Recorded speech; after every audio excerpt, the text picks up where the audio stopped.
ప్రకృతి వ్యవసాయ ఉత్పత్తులతో ప్రజలకు ఆరోగ్యం, ఆనందం, ఆదాయం. ప్రతి సోమవారం 28 మండలాల్లో విక్రయ కేంద్రాలు.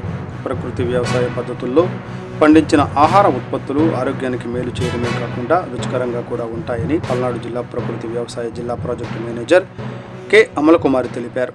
జిల్లాలోని 28 మండలాలలో ప్రతి సోమవారం ప్రకృతి వ్యవసాయ ఉత్పత్తుల విక్రయ కేంద్రాలు ఏర్పాటు చేస్తున్నట్లు ఆమె వెల్లడించారు.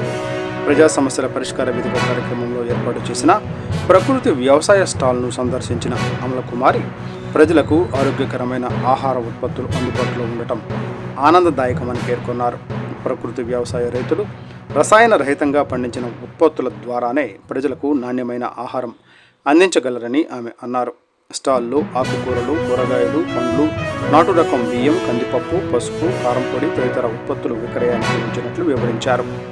అదేవిధంగా ప్రతి మండలంలోనూ ఎంఆర్ఓ, ఎంపీడీఓ కార్యాలయాల వద్ద కూడా ప్రకృతి వ్యవసాయ ఉత్పత్తులను ప్రజలకు అందుబాటులో ఉంచుతున్నట్లు తెలిపారు. ప్రజలు ఈ అవకాశాన్ని వినియోగించుకుని ఆరోగ్యకరమైన ఆహారాన్ని తీసుకోవాలని సూచించారు.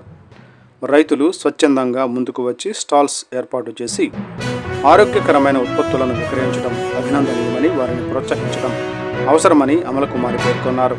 ఈ కార్యక్రమంలో మార్కెటింగ్ సిబ్బంది, ప్రకృతి వ్యవసాయ సిబ్బంది, రైతులు పాల్గొన్నారు.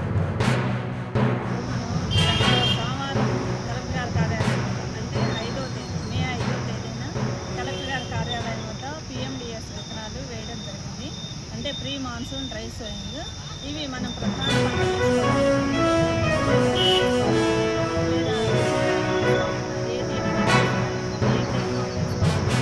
ఏ మోడల్ వేయాలన్నా కానీ మనం పిఎండిఎస్ కంపల్సరీగా పొలంలో ముందు వేసుకున్నట్లయితే అవి మంచి బలాన్ని ఇస్తాయి నేలకి.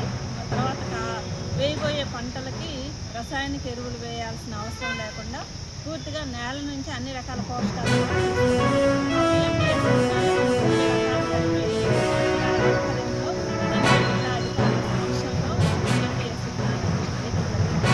దానిలో ముఖ్యంగా ధాన్యం పంటలు అంటే జొన్నలు, సజ్జలు, పప్పు ధాన్యాల్లో మినుములు, పెసలు, కందులు, చిరుధాన్యాల్లో రాగులు, కొర్రలు, ఆరికలు, సామలు, ఓదలు, మరి అట్లాగే నూనె గింజల్లో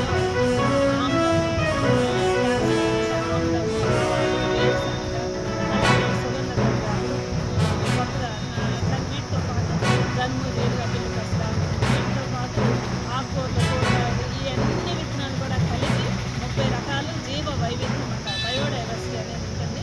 ఈ జీవ వైవిధ్యం ఉండటం వల్ల నేలలో ఈ అన్ని రకాల మొక్కలు వేర్లు ఎప్పుడైతే నేలలోకి వెళ్తాయో ఆ నేలలోకి వెళ్ళినప్పుడు అలా ఉన్నప్పుడు మైక్రో ఆర్గానిజమ్స్ అనేవి బాగా డెవలప్ అవుతాయి. అలా చేసిన తర్వాత ఇవి మనం ఒక నెల రోజులు పరిగణించి తర్వాత ఈ పంటలో ఏదైనా ఆకుకూరలు కానీ కూరగాయలు కానీ వస్తే తీసుకొని తర్వాత ఇది భూమిలో కలిగి దున్నేసి ఒక వారం రోజుల తర్వాత పొలాన్ని సిద్ధం చేసుకొని మనకి ఏ మోడల్ కావాలి